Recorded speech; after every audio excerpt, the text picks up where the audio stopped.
Hi, I'm T-Roll. Welcome to T-Roll Reviews. Today I'm super excited because we've got our hands on a boutique minty synthesizer that most people have never even seen, and I'm going to be doing a hands-on review right now for you. This thing is called a Moog CZ-101, and it was manufactured back in the 1970s by a company called Kraftwerk. Okay, so here it is.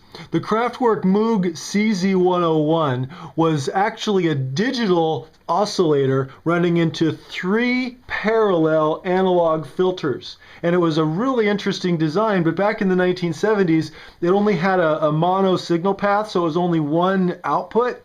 So in order to get sort of the high-end, super stereo, super crazy, surround sound that most players really demanded, they came up with this idea of selling them in pairs. So what you actually had was, when you bought one of these things, you ended up with 2 of them, one for the left channel and one for the right channel. You get basically the same sound in each side, which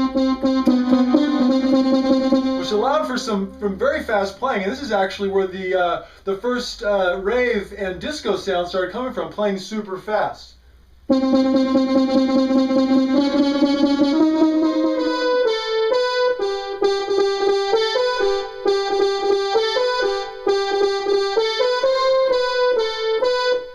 Okay, so just a quick little tutorial of what you can actually do with this machine. I'm just going to use one half of it, so I'm going to use the right channel of this synthesizer. You've got stereo chorus, you've got a volume knob, you've got a MIDI button. It's got that super high-end, broken tape machine sound. What's interesting about this synthesizer is it's actually got a card slot right there, right built into the back of the machine. So you can take, any credit card, and you just slide your credit card in there, and you can order, more sounds, more gear, whatever you need to do. You just put that credit card right there, and away you go. A lot of synthesizers don't have that, so that's actually a pretty unusual feature. It's got this here protection, so it's like if you're worried about somebody who's going to steal your machine, you turn protect on, it'll make like a really loud, sound whenever someone tries to steal it, which I think is kind of neat. I usually leave the protect on for that reason. It's got 3 MIDI jacks, so you can hook it up to a minimum of 3 other synthesizers. I've only got it hooked up to none right now. It's got a sustain pedal input, so like towards the end of a show, if you're getting kind of tired, you just, bam, you lay on the sustain pedal and the concert keeps going.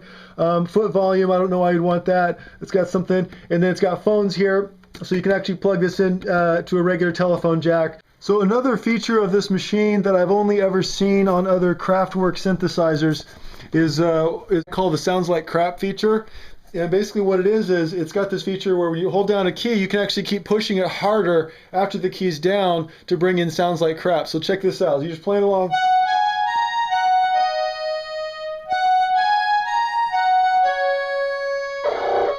Hear that? Okay, so what I'm doing is I'm playing normal, and then when I push down harder, I get the sounds like crap. Okay, so the other thing I found on here all the way at the end is what I found, this button right here called the Pour Tomato button. Basically, I'll show you what the Pour Tomato button does. So you're playing, everything sounds fine. You press Pour Tomato. I feel pretty sad right now. So if you combine that with the Sounds Like Crap feature, it actually sounds like crappy poured tomatoes.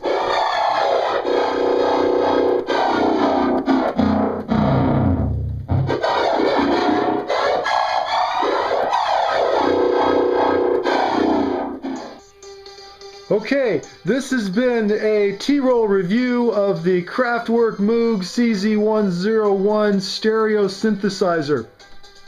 I'm T-Roll, and thanks a lot for tuning in, and hope to see you next time. Bye-bye.